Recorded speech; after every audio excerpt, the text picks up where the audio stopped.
التوفيق لعواطف الغزواني و جدا عميدة الفريق الوطني على الصورة ايناس ابو شريف لاعبة ارتكاز المدينة العاشقة لكرة القدم.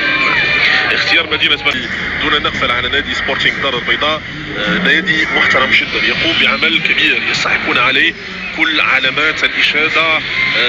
هذا النادي كرة من الطرف الايسر للفريق الوطني، هذه امكانية هدف اول تلعب في القائمة الثاني بالراس، ما تبطلش امور عميقة. زامبيا، اوغندا، المغرب، الجزائر، بالاضافه لمباراه السنغال امام ليبيريا وبوركينا امام نيجيريا. كره من الطرف الايمن للفريق الوطني، هذه امكانيه مره اخرى الى بواتراتاس، محاوله الوصول لمنطقه الجزاء، امكانيه وفرصه هدف والتدخل من دفاع المنتخب في المحور الدفاعي للفريق الوطني. هذا الذي يبرر النوع من الارتباك في محور خط الدفاع لمؤاتة الاطلسيه للمواجهه. وفاء الطاهري للفريق الوطني، نقل الكره للامام. وفاء ثقه كبيره في النفس لهذه اللاعبه، تمنح العديد من الحلول في هذه المباراه وابعاد الكره عن وصول مرمى المنتخب الجزائري. عمل محترم سيام نقل الكره مشى يسرى للفريق الوطني عبر نصيرة حيزون. كره مغربيه امكانيه للتسديد بعيدا عن رفقه لبوات الاطلس من الكره تغيير مسارها. هنا بركان وكرة هدف اول، كرة تسدد والهدف يسدد. نعم، يسمع سيرهن هنا في بركان عبر العميدة والقائد. الفريق الوطني كاداء جماعي ممتاز جدا، ممتاز. يلا يا نصيرة، كورتك يا نصيرة، كورتك هذه فرصة هدف ثاني. يلا شوية تركيز، كرة هدف، التسديد والتدخل من دفاع المنتخب الجزائري لبعض الخطر. مجموعة من الشخصيات انذاك اللي كي يكتبوا الخيوط الاولى في شهادة ميلاد كرة القدم النسائية في المغرب.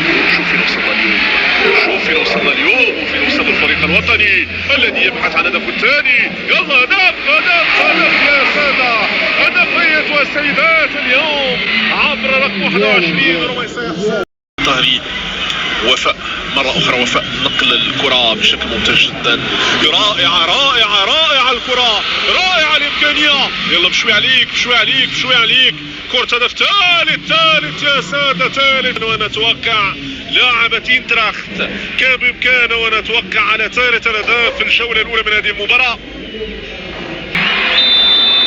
سهام ولينا، سهام في التنفيذ والمتابعة من لينا غيرسي تتصدى لضربة جزاء تدخل من دفاع المنتخب الجزائري. ما زال الكرة مغربية والفرصة مغربية والإمكانية لبلوغ الثالث متواصلة.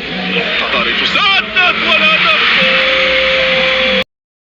هدف ثالث في هذه المباراة، هدف جميل للفريق الوطني. يلا طلبت منك الكرة، كرة